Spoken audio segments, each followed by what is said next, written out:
It's a sunny afternoon here in the capital. Good afternoon and welcome to the polls. We're coming to you live from our studios here. We're live on DSTV channel 421, GoTV channel 125, and on all our social media handles. We're JoyNews on TV. This is where the conversation begins. This afternoon, NDC Majority Caucus in Parliament hits back at opposition NPP, vowing to hold them accountable for past failures.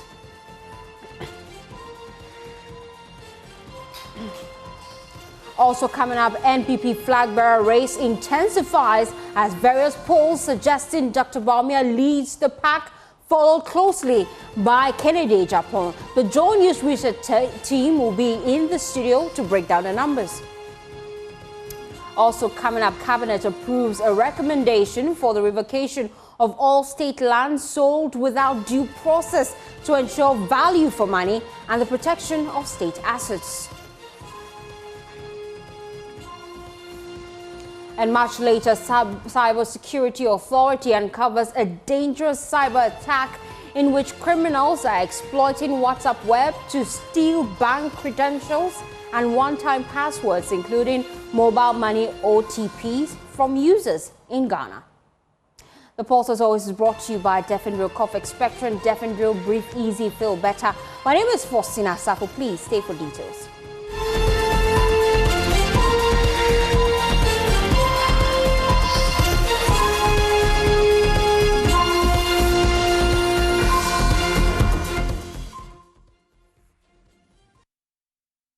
Thanks for staying with us here on the Pulse. This afternoon, we start from Parliament because the NDC Majority Caucus in Parliament has issued a scathing statement dismissing the Minority Caucus led by its leader, Alexander Afenyo-Markin, as, quote, failed, unquote, and vowing to remind Ghanaians of the party's poor record in government. In a press release issued on January 26, 2026, the NDC caucus highlighted the country's struggles under the previous NPP government, citing the collapse of the financial system, unprecedented depreciation of the cedi, high inflation, and failures in key sectors such as education, health, and energy. The statement also took aim at the NPP flagship One District, One Factory policy, calling it a monumental failed government policy due to corruption and blatant abuse. On your screen now is that statement put out by the Majority Caucus in Parliament. It reads, the NDC Majority Caucus in Parliament will in due course remind Ghanaians of the tragic situation of Ghana under the new Patriotic Party government. The financial system collapsed, the Ghana cedi depreciated in value at unprecedented levels. Inflation was high and eroded family incomes. Senior high schools constantly failed to resume schooling because of lack of feeding for school children.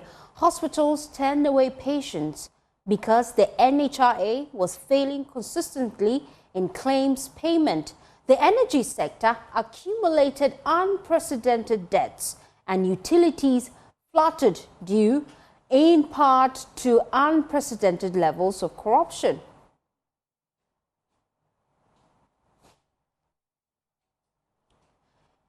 It is obvious that the NPP left Ghana a dysfunctional public transportation system, and the low carrying capacity of the public transport system was exposed the very first Christmas season after they left office.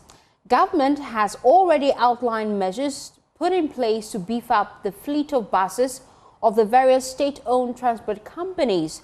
The improved financial situation will enable the private sector to augment the public buses. Significant improvement in public transportation within our cities will be seen soon.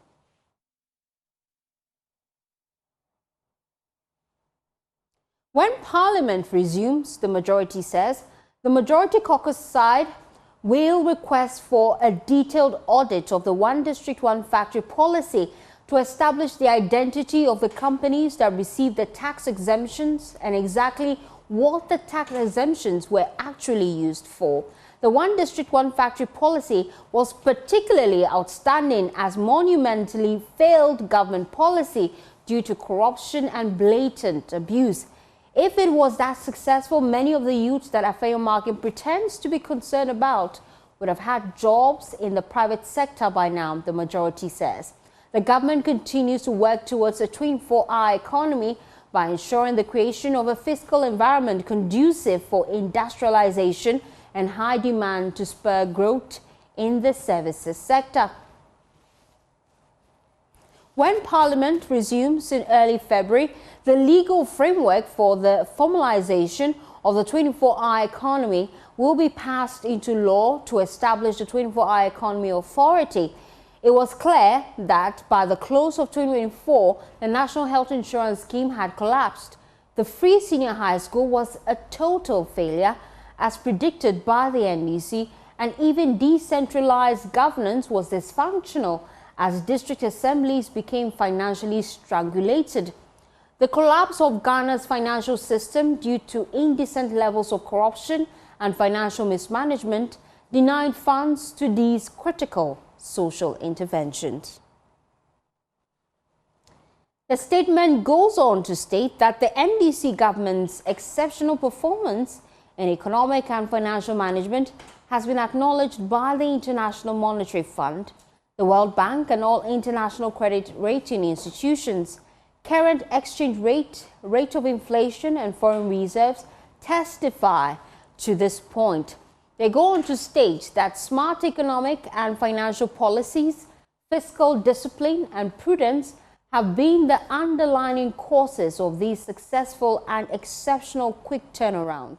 The Gold Board remains one of the most innovative mechanisms for leveraging our natural endowments to establish and stabilize, they say, our currency. They go on to state, and the NPP regrets that such a smart idea never occurred under the NPP economic management team led by Dr. Mahmood Bawumia.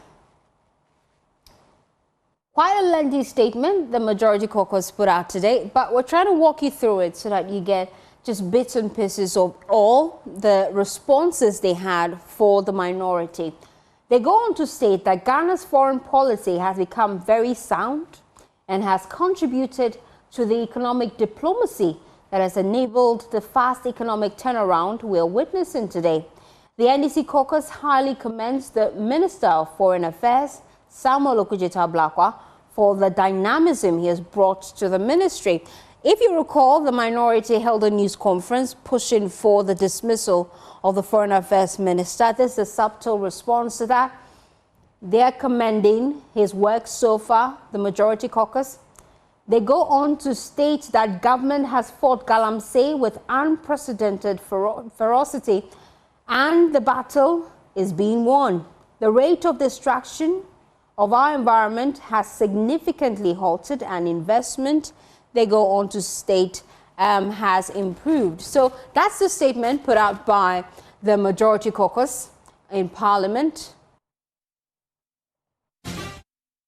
Well, we are your election headquarters, and the battle for the NPP's top spot, the flag bearer, to lead the party into the 2028 election is heating up with less than 4 days to go to the polls. According to results from 8 polls tracked by JoyNews research here in the JoyNews channel, Dr. Mahmood Bawumia is currently leading with 46%, followed closely by Kennedy Agyapong, who's standing at 38%. But here's the twist. A significant number of delegates are still undecided, making this a potentially explosive contest. For more insights on this, I'm joined in the studio by Kofi Eji. He's our lead data analyst here at JoyNews. Kofi, you've been doing your diggings. Yeah. Let's start with the very top, some of the polls we gathered and did our assessment. What did we find? Firstly, in the US, one thing that's very important during election polling, season is what we call poll aggregator. Poll aggregator essentially will sample relevant polls on a particular topic or election, issue that we want to poll about. And what they do is that they aggregate all the results and try to use statistical models and averages to possibly understand the polling environment in a 360 manner. So that's what we did. And what we did in terms of the NPP's 2026 presidential primary is to sample data from 8 polls that we've been tracking since the beginning of the year or since last year. And in fact, one thing you realize, per what we have done is that in terms of the 8 polls that we have sampled, together the pollsters actually spoke to over 140,000 delegates. And we understand that this particular election, about over 200,000 delegates will be voting across the length and breadth of the country, and that's what we are checking, for you. So all the 8 polls we've tracked so far, they claim they've spoken to more than over 140,000. You can make a point that there are, delegates who were possibly spoken to more than once, but the number there on the smart wall is 140,000 delegates who have been spoken to in this 8 polls. So one thing you realize is that if we are able to use big number, it gives us, some bit of significant, outlook in terms of how the election is going to pan out. So let's go ahead. In terms of the 8 polls that we sampled, right? You agree with me that, global info analytics should be first in terms of recency, regularity, and all of that, because they poll almost regularly, more than any other polling, institution we find here. In terms of global info analytics, what we did was that we sampled from 3 of their most recent, polls. 3 from global info analytics, 3 from Sanity Africa Fosti, 1 from Africa Policy Lens, and 1 from one individual doctor. Okay. And Kofi, we would come to the other ones. We just want to address a little challenge we're facing with your mic. That will be addressed shortly, and then we'll delve right into it. So based on what you're telling us, the number of polls considered for this research that we did here at JoyNews, we sampled some from Global Info Analytics, from Sanity Africa. Sanity Africa and Global Info Analytics, they've done 3 different polls so far, all picturing what we should expect in the upcoming polls for the NPP flag bearership race. We also know that Africa Policy Lens, they've also conducted a survey as well, and then Dr. Evans conducted one as well. So out of all these individuals, they tell us that they sampled some cumulative number of 140,000 people. And Kofi, you're back with us. Walk us through the numbers. So let's use this to actually answer certain questions. So in terms of the poll aggregator that we are talking about, what we did was that we added all the results, tried to use averaging models to see where each of the candidates are actually standing in terms of the 8 polls. So per the 8 polls that we have sampled, which you have actually walked us through, what we realized after our computation and research is that Dr. Bawumia is leading, but not leading with more than 50%, but leading with 45.86%. So we say roughly 45.9% for Bawumia. Kennedy Agyapong, on the other hand, is chasing Dr. Bawumia with about 37%. Brian Achampong, 50.64%. Dr. Educhum is around 2%, and Kennedy Agyapong 1%. And you still have a significant number, with about 8% who still remain undecided. And that 8%, should it even swing towards Kennedy Agyapong? Would that influence the outcome of Dr. Bawumia's election? Exactly. If you add 8 to 37, definitely you see that pushes Kennedy Agyapong's number higher than that of Dr. Bawumia. But definitely what we're estimating is that we don't expect one person to take all 8%. Yeah, it will depend on evenly, most likely across all maybe 5 candidates. But one thing we see here is that, well, if you look at this 37%, it's around the same figure that Kennedy Agyapong actually got 2 years ago in the 2023 primaries, and that is similar to what the averager is talking about. But in terms of Dr. Bawumia, what you see is that his average is actually below what he had in 2023. We'll go ahead to look at, out of the 8 polls, which of them is predicting a win for Dr. Bawumia, which one is predicting a win for Kennedy Agyapong, because it looks like the race is between the 2 of them. But I'll tell you the story of the third force in the person of Dr. Brian Achampong and why it's so important, even though all the polls are actually pointing out to Dr. Bawumia and Kennedy Agyapong. So out of the 8, 4 of the polls are actually predicting a win for Dr. Mahmoud Bawumia. And in fact, out of that 4, 3 is actually coming from Global Info Analytics. 3 of the polls coming from Global Info Analytics. And Kennedy Agyapong, actually Sanity Africa, and one other poll is predicting 4. So split out of the 8 we've studied, 4 wins for Bawumia, 4 predicting a win for Bawumia, 4 also predicting a win for Kennedy Agyapong. But in terms of comparing the poll, the average for each of the candidates in terms of the two leading candidates to where each of the pollsters want them to be or expecting them to be according to the data that they have. Look at Dr. Bawumia's average from the aggregator that we put together. His average is around 45.86%. But in terms of Global Info Analytics, their latest poll is predicting or is forecasting some 48% for him. That is about 2 percentage points or 1.2 percentage points higher than our average. If you go to Sanity Africa, they expect Bawumia to actually be below 40%. If you compare 40% to where the average is showing you 45%, so that will mean that they are predicting a proportion which is about, let's say, 5 percentage points below where Bawumia is currently looking at the average. If you go to Africa Policy Lens, which is also predicting a win for Dr. Bawumia.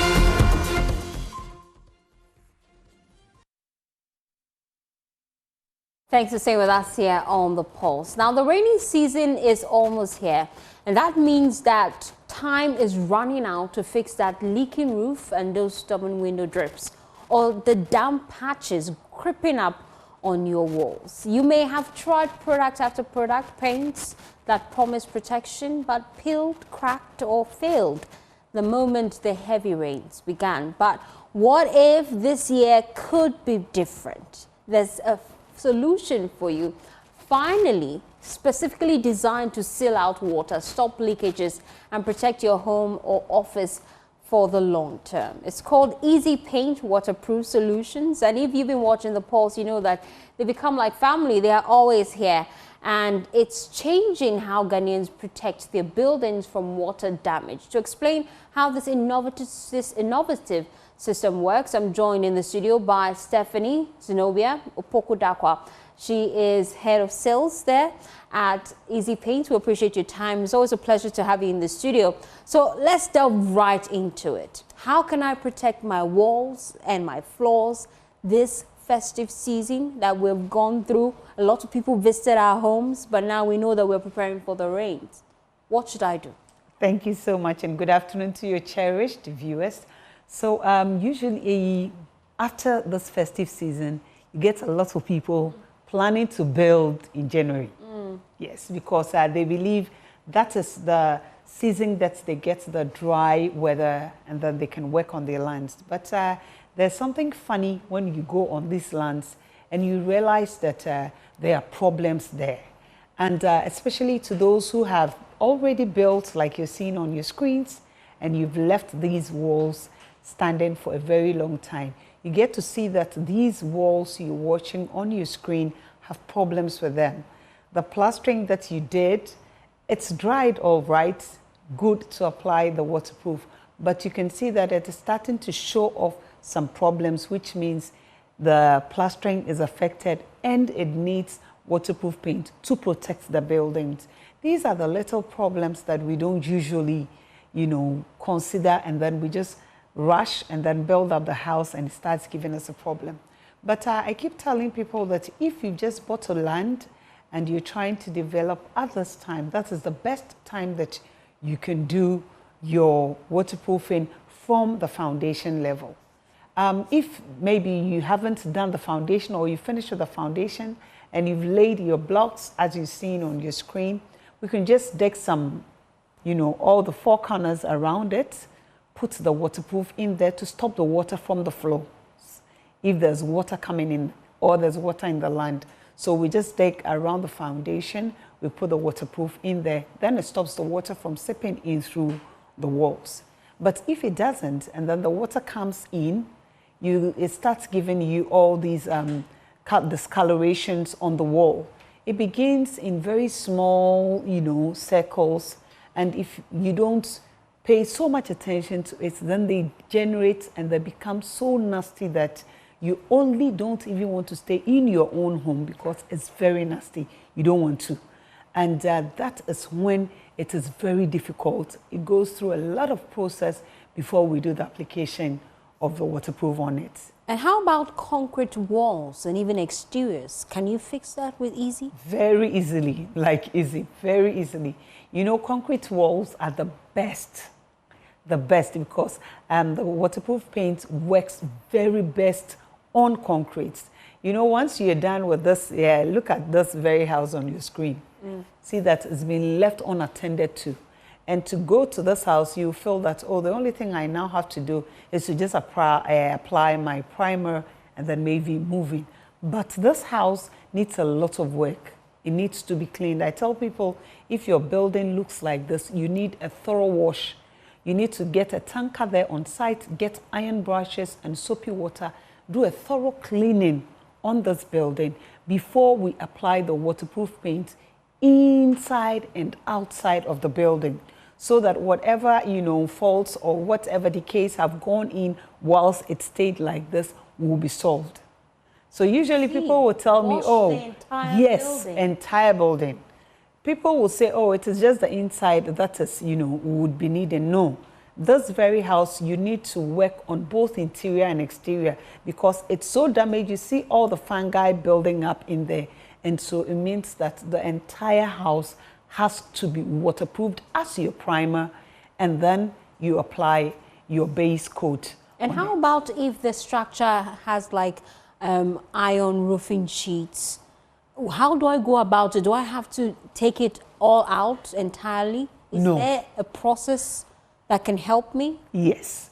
So you don't take everything out. Okay. All we do is that, you see, there's a video, I don't know if they could show it.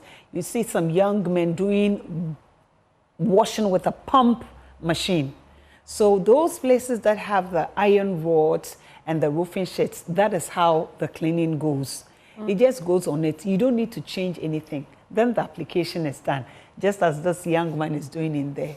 We paint it, and then you don't even see that there are either iron rods or there are, you know, roofs of anything. Once it's painted, this is the cleaning I'm talking about.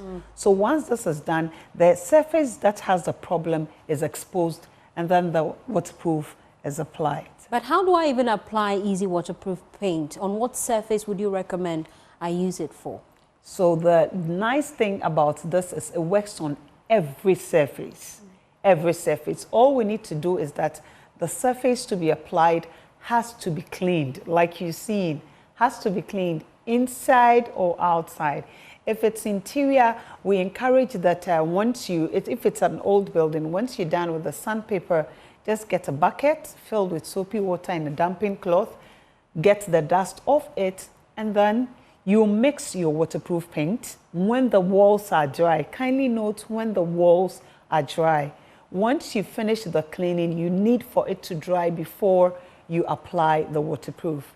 If the cleaning is done interior, you need a day for the first coat to dry, then you do the second application. If it's an interior, you need 48 hours to dry. If it's exterior, you need 24 hours to thoroughly dry from the first coat. Then you do the second coat, and that's all you need. I know you have a team that you work closely with. Yes. If I'm ordering from any part of Ghana, can they come to my house to work for me? What's the process? So the process is we just book the days that they are free. You know, most people want our people to do the work for them. Because some of the painters will say, okay, I can do it, but they go and then they don't give them exactly, so they end up coming back to the office. So please, if you're watching us, valued, cherished, you know, viewers of polls, if you want our people to work for you, you would have to have the heart of patience, because we're still working on some homes from last year. Will be done very soon, and then we'll attend to you. Come and give you the correct way. Just call our officers and make sure you want our men to come and do it for you. We'll give you a date, they will come, and then they'll attend to. And then finally, how much will it cost me? Walk us through the different pricing and how we should prepare our budget when we are coming to easy waterproofing. The budget is very good, very cool. I always tell people that it's only a company that has a very nice package with all our customers. We work with your budget. So you come in, okay, so Easy Paint, I have 5,000 now, and this is the extent of my problem.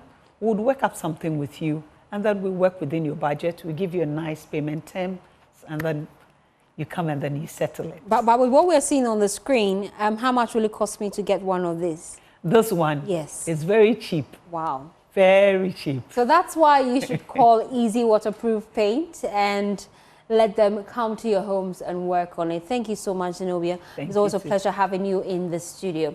Well, away from that, the filing of nomination forms for the governing NDC, we told you the parliamentary primary in Ayawaso East constituency is ending today. We just heard from Rashid Tanko, Computer Deputy Director for Election and IT in the NDC, tell us that indeed so far 4 individuals have filed their forms. They are waiting for one more individual. We're told that it's most likely that one other individual who picked up forms may have declined to be part of the process, but we know nomination closes at exactly 5 p.m. Let's take you live to the party's regional office here in Accra. My colleague Collins Frimpong is there for us. He joins us live with more. Collins, what can you report?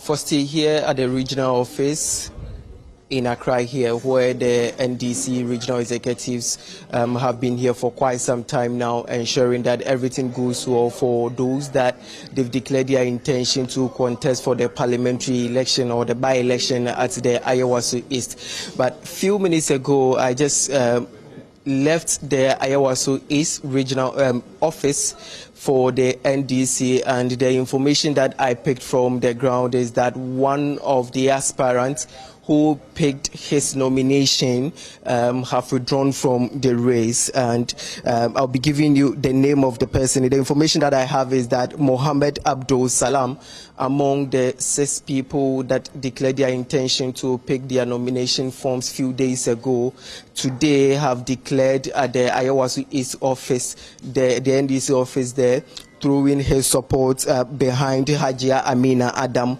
who is also one of the contestants.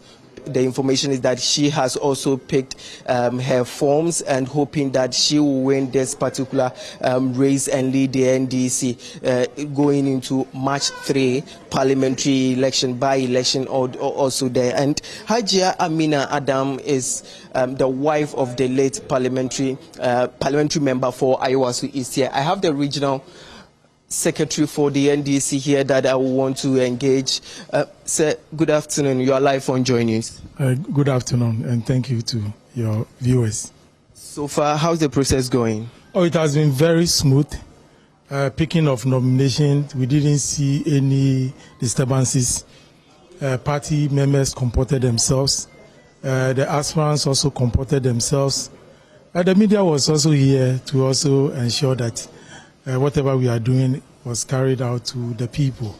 So I can say that things have been done in a very, very excellent manner. And initially there were reports that about 6 people declared their intention to contest for the by-election in the name of the NDC. Do you have all the 6 people, or some of them have withdrawn? Yeah, initially, that was the picking of nominations. We had 6.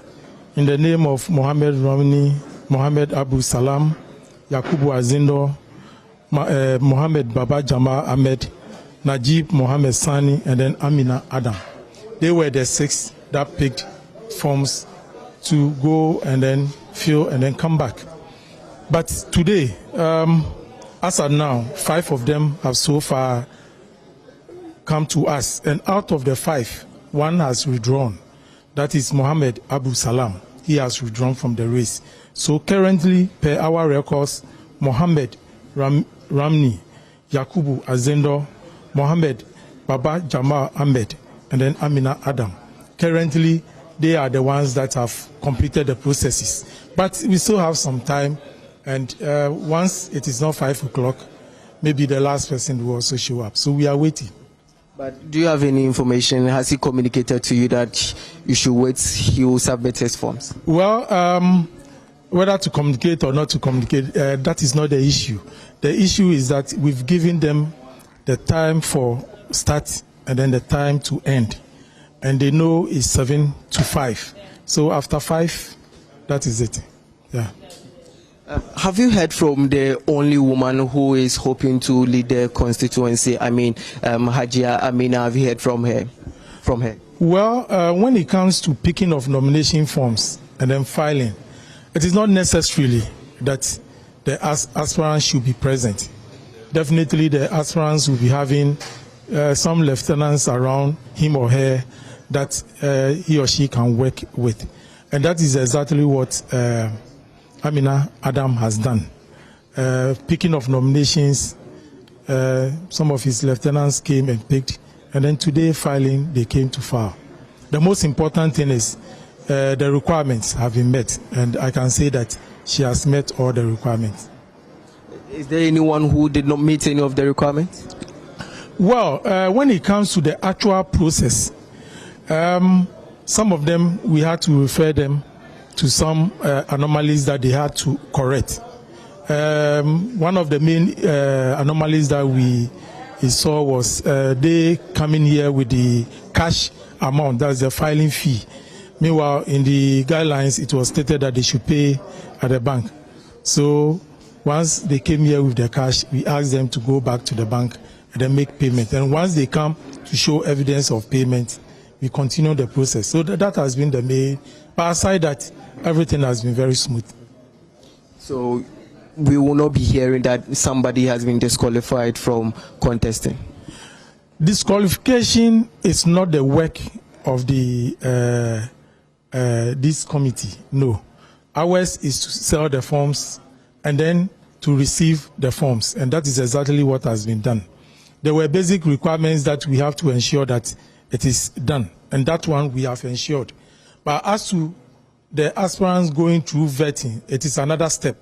And we have a vetting committee made up of some regional executives and some national executives. And tomorrow they will be here to assess each candidate on merit. And at the end of the day, if there is anything that can lead to disqualification, why not? But aside that, what we have done here is just to make sure that the forms have been correctly filled, the pictures that has to be brought, the CV, all those things have been brought. And once all those things are present, we clear you to go and then continue with the process. I'm grateful to you. Thank you. So firstly, that's the secretary for the regional secretary for the NDC, Theophilus Tete, giving us an update on so far how things have been like for the Ayawaso by-election, that people within the NDC are declaring their intention. They picked up their nominations and also they are filing today. Today is the deadline, but in the next 48 hours,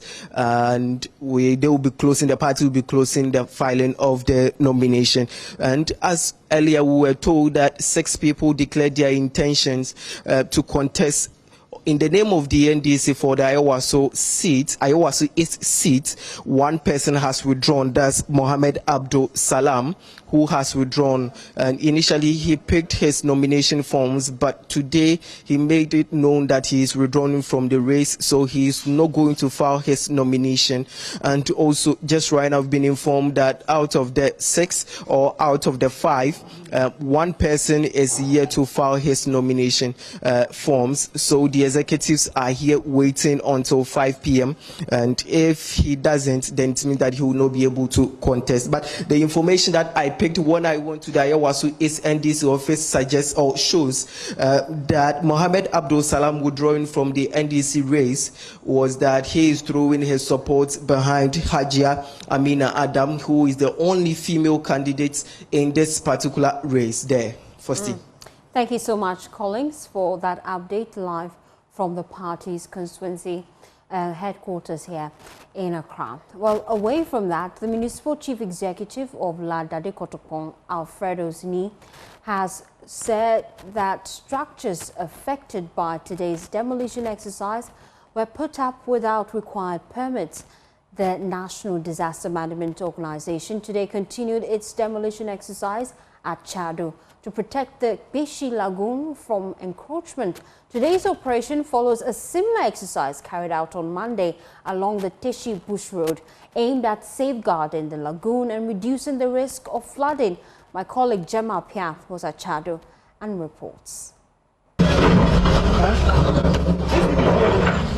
It's day 2 of the ongoing demolition exercise within the Ladadikotopo municipality. On Monday, NADMO and the Greater Accra Regional Coordinating Council were at Teshibush Road, where they demolished a number of structures along that stretch. This is to prevent a future flood. Today, NADMO is within the Chado enclave, pulling down some buildings. I'm here with the Director General of NADMO, Dr. Joseph Kayo, who is going to tell us more about today's exercise. Doc, welcome to JoyNews. Thank you very much. On Monday, we saw that you pulled down several structures along the Teshibush Road. Today, we are within Chado. How many buildings have you pulled down, and what exactly do you aim to achieve with this demolition exercise? Thank you. Yesterday, we were at Bush Road. Today, we are here. As part of the continuing exercise to free our lagoon and its tributaries of encroachment. So yesterday we were able to clear the Bush Road up to the point where we think is enough a buffer for the lagoon. And so today we are here. It's a river that links to the lagoon. And then we realize, you see, even where we are standing and doing the interview, you see that place, the trees. This place was covered by trees, just like that place. But me and you, we've come to cut down the trees and we fill this place for construction work. It's supposed to be a riverbed. It's supposed to be a place for water. The next phase is to clear all debris from the demolition sites. All the rubble will be cleared, and then we can have a clear view of the land. What happened this morning? In fact, it's very shocking and heartbroken. Although, like 1 week ago, they were coming here that they will come and demolish this place. But we don't know exactly what they want there. But at the beginning, we thought it was just something that they are saying. Maybe it will not affect us. But recently, last week, they said they will come on Thursday. Then Thursday, they came and made an announcement that they will come on Monday. They were not able to come Thursday. So yesterday, they started the work at other places.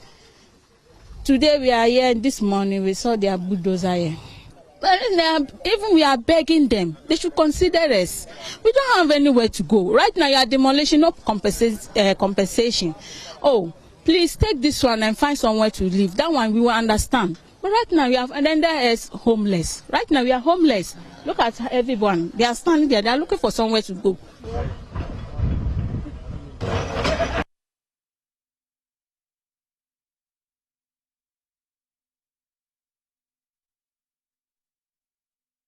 While the MC for the area further says the assembly will not compensate the affected residents since they had no permit to build in the area in the first place. The exercise is being led by NADMO because they are safeguards of all the ecological sites, and assembly only came in, even though it can be said that we reneged on what we were supposed to have done. But these developments in the enclave took years to be built up. I came into office just last year, June, thereabouts, and since I came, I've been trying to discourage the activities of those who do the filling of the lagoon, etc.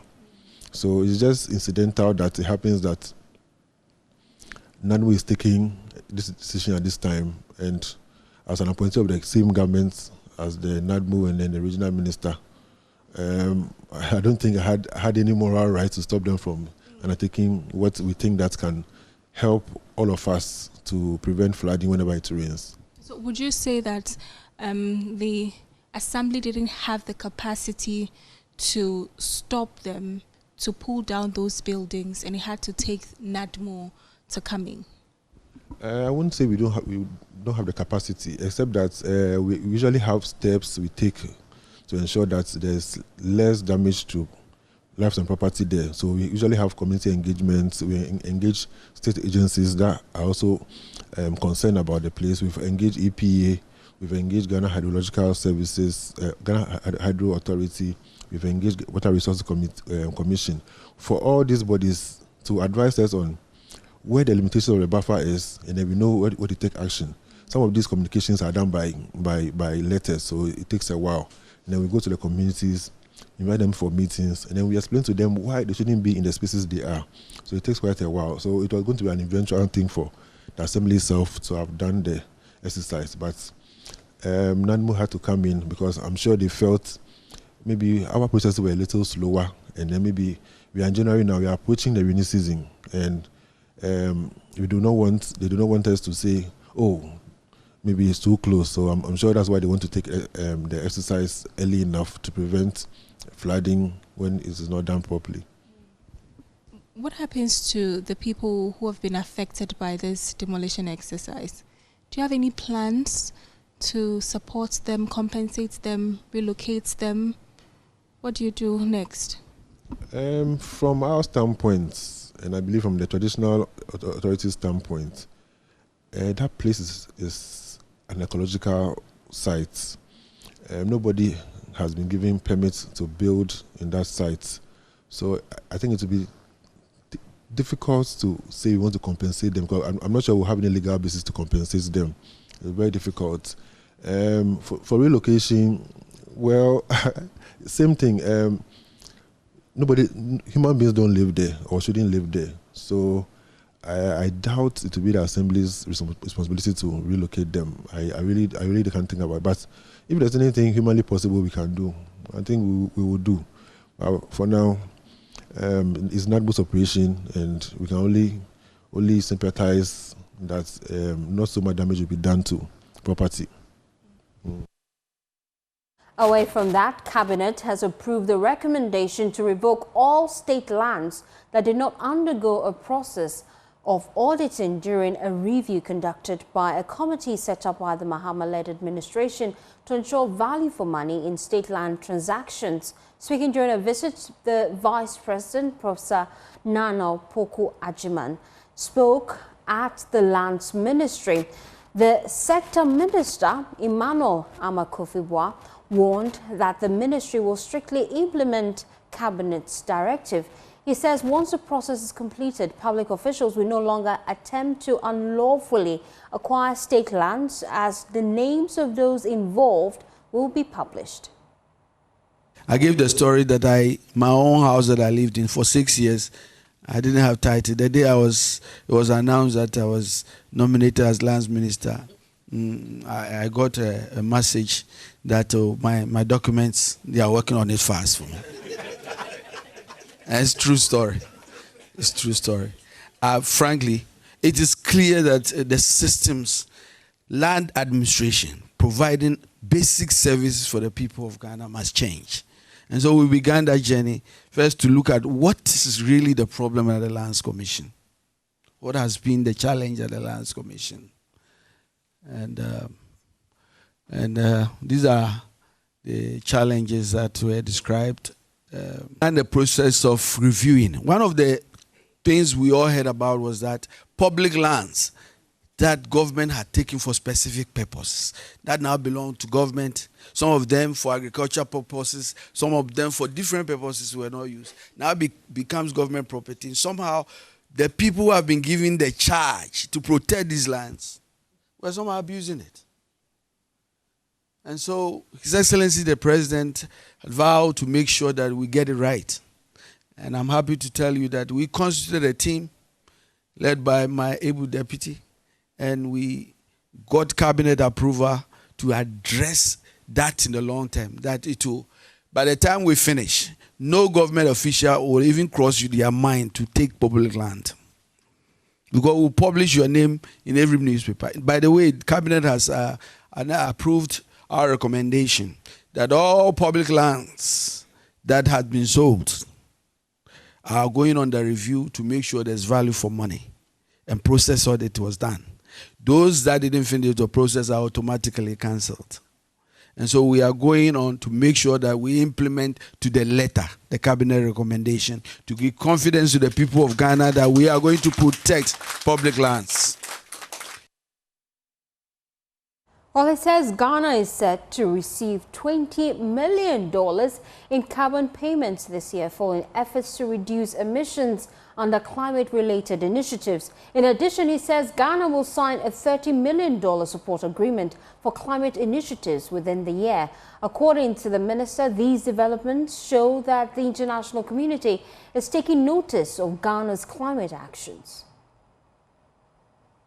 To deal with that, we are also focusing on ecotourism development and promotion, and we are working on walkways, eco-lazing, and bird watching centers. We are also working in other forest areas like the Shahiri Resource and the Kakum and the Mole National Park to increase investment to promote ecotourism. We think that we should get to that point where Ghanaians are excited about traveling our country, visiting these forest reserves. There's huge potential there. So we are working with the Forestry Commission. We are also working on climate change mitigation and adoption, and the world is noticing. I've participated in major conferences last year. I was in Egypt recently on an environmental conference by the UN, and we basically laid out Ghana's view on how we are working on the climate change mitigation measure and sustainability. And the world is hearing it. This year we are getting 20 million on emission reduction payment. And then we are also again going to sign a $30 million US support on climate initiative this year. What it means is that the world is taking notice of the effort we are making. From the Vice President, Professor Nana Jane Opoku-Agyeman, who lauded the Lands Minister for efforts made so far. I was going to make a plea that when we talk about the land banks, we remember the women. There are many women who want to farm, but who, for all kinds of reasons, don't even have access to land. So if we can reserve some of these land banks for them, they can also contribute their own capabilities to the economy. Thank you very much. So again, I just want to sum up by acknowledging the inputs you've made. You know, decentralizing is very important. Decentralization is not just a joke. That is what solves problems at the basic level, where the life begins. So yes, living in Accra is important, but that's not all there is. So sending the services to where the majority of us live is very, very important. So I want to commend that. That very, very important intervention. Very, very important. And so, again, we want you to know that we'll support your initiatives from wherever we are. We will support you, because we know you will succeed. So let me close by thanking you again for your presentation, for your efforts, for 1 year you said. Isn't it interesting that we found ourselves here? Yes. So it's happy birthday in a certain way. That we've come just 1 year. We wish you well. And your team too. Is it 16 agencies or so? Yes, everybody is part of it. We respect your input and we encourage you. You as the heads, your support staff, everyone. We want to thank them for what they've done so far, and we want to commend them to do even more. So Happy New Year to everyone, and thanks. Away from that, the Tano River, once the sacred part of Tachiman, has been reduced to a desolate scar of cracked mud and waste, a crisis that is flooding homes, spreading disease and severing a community from its heritage. There's more in this documentary by Anna Sabit. This was what the end of a lifeline looks like. Once this river carved stories into this land, it carried canoes, quenched thirst and cradled life. Its name was whispered with respect, Tano. Today, it is a whisper of what was, a ghost of itself. I am Anna Sabit, and in the next few minutes, we will follow this river's trail from its sacred source to its shameful end to answer one urgent question. How did Techiman's beaten heart become his open wound? And is there any pulse of life left to save? It's sad to see the state of the Tano River now. When we were young, the Tano River was revered, and going to the river was very beautiful, and it was very nice going near the place. You know, Tano River has different types of fishes. They were colored, so everybody wanted to go and see them. But now, the river is no more there. I think the river is now a gutter. That transformation from queen to gutter is not a natural disaster. It is a human-made crisis, and its consequences are being felt most by those who depend on the river for their very survival.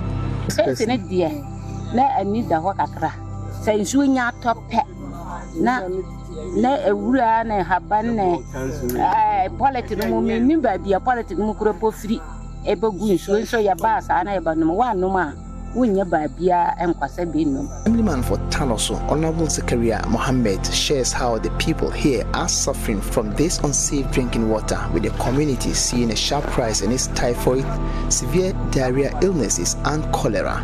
About 3 or 4 years ago, Tanoso and its environment recorded the highest cholera outbreak during the rainy season, simply because we were resorting to the rivers, whereby when it rains, the erosion carries dirty items, indiscriminate defecation into these rivers, and this river serves as a source of water for our community members. You can imagine, health-wise, it's not the best. Area head of the Environmental Protection Agency, Osman Young, shares some key contributors to the current situation. We are standing here on the banks of the Tano River in Techiman, but we can also see clearly that the Tano, which used to be a major river, and then taking its source from this part of the country, now is reduced to something like a seasonal stream, which is not the best. This is due to number one, encroachment from urbanization.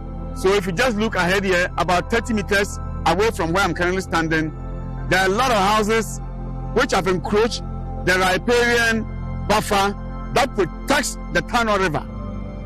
And so once people cut the native trees and clear the vegetation, they open up the soil surface to the harsh environmental or weather conditions. Regional Environmental Health Officer Lamti Jan says the continuous contamination of the Tano River is a public health catastrophe in the making. If you look at the Tano, it's dammed and treated to supply potable water to the people of Techiman and its environment.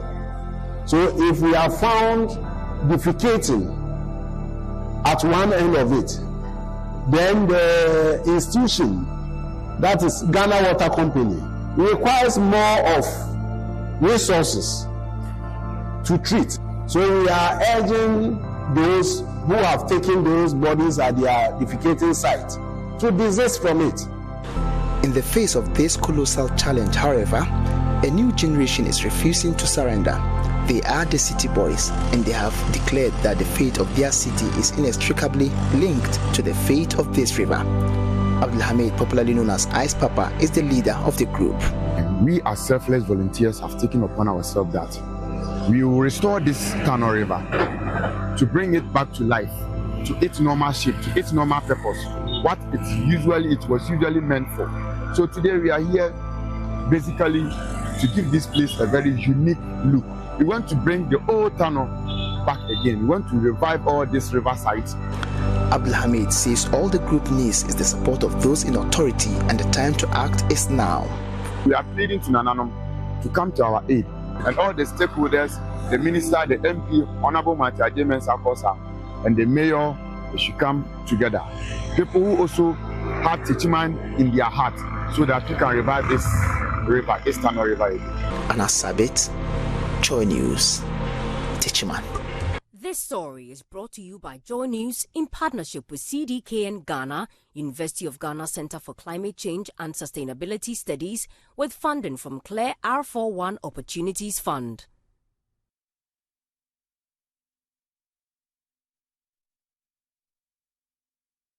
Away from that, cyber danger alert. The Cybersecurity Authority has uncovered a sneaky attack where scammers are hijacking WhatsApp web to snatch bank credentials and OTPs, including mobile money codes from Ghanaian users. The trap, well, malicious zip files masquerading as legit documents sent via WhatsApp messages targeting Windows users. So the big question this afternoon is, how can we stay safe? Join me now is Senior Manager in charge of Computer Emergency Response at the Cybersecurity Authority, Isaac Socrates-Mensah. I appreciate your time here on The Pulse. So tell me, when it comes to cyber security risk, why are Windows computer users being attacked? You have to unmute for me to hear you clearly. And you need to speak up for me, please.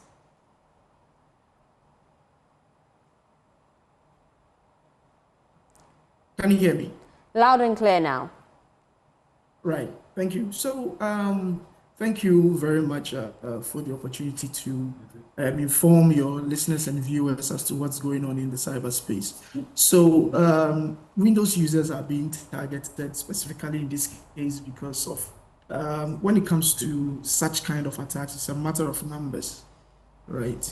So a lot of us are more of Windows users, and also the ease in terms of how criminals can gain access to systems. Windows systems are usually, in terms of how they operate, are usually known to criminals, and for them to be able to find ways to navigate through without being detected. But it's always a matter of numbers where they can get most users to compromise. That's what and you mentioned, that's why it's being chosen as one of the vectors for criminals. And you mentioned some malicious zip files that are disguised as legitimate documents. What are the common warning signs that users should look out for? Yes, so basically the malware is being propagated on WhatsApp via zip files. If you could speak up for me, I'll be most grateful, please. Identified, right? Right, so it is being propagated through WhatsApp to ensure that, or by criminals, because the zip file is a bit difficult to scan, right, by antiviruses. And the reason why, or how you can actually tell, right, if it is malicious or not, is just by its look. It doesn't look malicious. But what you get to know is that you receive a zip file from a contact that you are not expecting it from. Because when the attack happens, what it does is it takes over the victim's device, and then it sends these files using the victim's WhatsApp, or to the victim's WhatsApp contacts, right? So it comes from a known person. However, you're not expecting such a file from a person. So ideally, what you have to do is to inquire from the person, have you sent me a file? Or have you sent a file? The person would confirm if indeed he or she has done that. Once the person confirms that in the negative, you know that this is not something that came from him, and you should be skeptical about, right? So that is one of the main ways that you get to know. Aside, the best way is to have an anti-malware running on your device for it to detect some of these things. Aside that, be careful of messages that you have not expecting, or unsolicited messages, especially from contacts, because that's the modus operandi, just to ensure that you are not suspicious of what the file is all about, right? And then how about mobile transactions, especially with digital financing? Should we be worried about our safety in this era?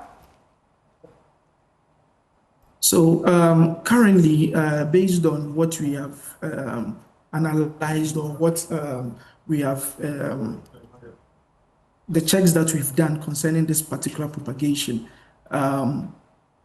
currently they don't have one for mobile devices. So but it's something that is very easy to do. So it could target mobile devices, and that could actually compromise a lot of financial issues.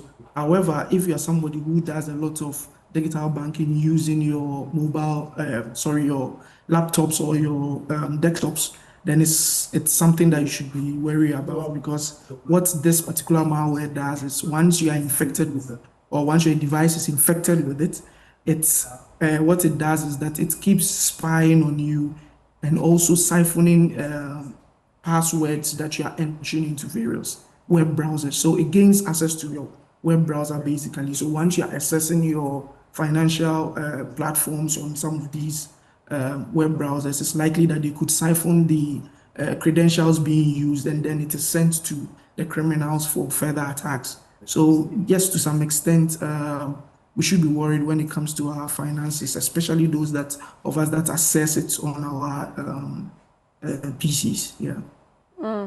And finally, as we wrap up briefly, what immediate steps should I take if I want to protect myself online? Yeah, so first of all, I mean, the first thing to do is always to conduct due diligence, especially you're not expecting such a file from someone. You should conduct the necessary due diligence before you actually assess the file, right? The second thing is that you should also be very, very careful when it comes to logging onto or WhatsApp onto our various devices, especially if it's a shared device. Ensure that once you have linked your WhatsApp to it and you are done whatever you are doing on it, ensure that you actually log out of that particular device so that it does not expose you as well to some of these things. The last one has to do with you need to get proper anti-malwares or antiviruses, right?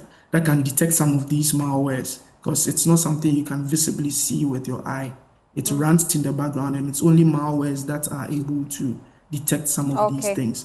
When you receive any of these files and you are unsure and want to do certain due diligence or checks before you access them, the cybersecurity authorities' points of contact are always available for you to access. Just by calling the short code on any network 292, you are able to reach the cybersecurity authority, or on WhatsApp 050-160-3111.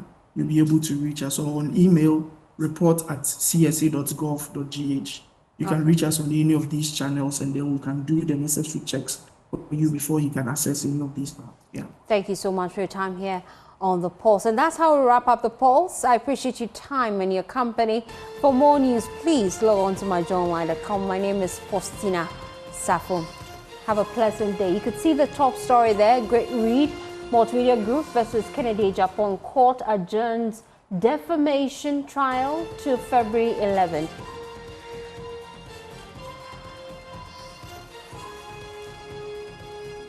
Remember, we are your home of independent, fearless, incredible journalism. Have a pleasant day as you enjoy the rest of our programs.